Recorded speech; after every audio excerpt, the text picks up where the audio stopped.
भागवती वार्ता प्रेत पीड़ा विनाशनी। धन्य है ये भागवत की कथा जो प्रेत पीड़ा विनाशनी, जिसने प्रेत पीड़ा को ही नष्ट कर दिया।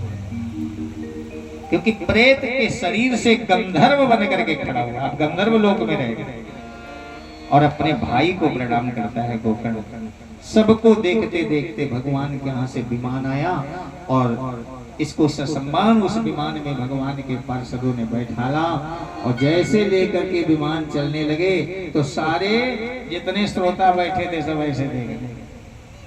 यहाँ नजदीक चाहे जितने लोग कथा सुन रहे हो, नजदीक में अगर जहाज आ जाए, यही पर नजदीक में जहाज आ जाए तो कथा आपकी बंद हो जाएगी। जहाज की आवाज सुन के सब लोग वही देखोगे, कथा की तरफ कोई नहीं देखेगा, सब उधर ही को देखे। तो जैसे विमान जाने लगा तो सब श्रोता उधर ही को देखने लगे। अब गोकर्ण के मन में एक भाव आ गया कि एक न एक दिन ये प्रश्न उठेगा समाज में, क्या कि गोकर्ण ने माध्यम हमें बनाया, श्रोता हम बने, और न जाने इसने कहां से कथा सुनी, एक दिन भी पांडाल में नहीं आया और विमान इसके लिए आ गया।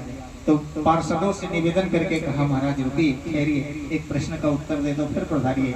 बोले बताइए। बोले हमारे श्रोताओं ने कथा सुनी, उनके लिए विमान क्यों नहीं आया, और इस प्रेत ने कहां से कथा सुनी कि नहीं सुनी, विमान इसके लिए क्यों, इन श्रोताओं के लिए आना चाहिए।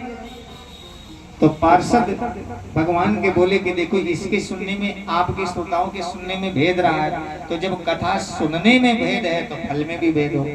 बोले क्या भेद है? बोले आपके श्रोताओं ने कथा सुनी, कथा सुन के घर में गए, घर गृहस्थी के कार्यों में लग गए, कथा का मनन नहीं किया और दूसरे दिन आके फिर कथा। मतलब घर से जब चलते हैं तो बढ़िया कपड़े पहन करके मिट्टी मिट्टी झरिया के चले, कथा सुनने के लिए आए, और कथा पांडाल से जब चले उठे तो यहाँ भी मिट्टी मिट्टी झाड़ झूड़ के तब जा गया। ठीक है ना, जितना जो कुछ यहाँ मिला सब यही झरिया देते, घर नहीं लेगा। जबकि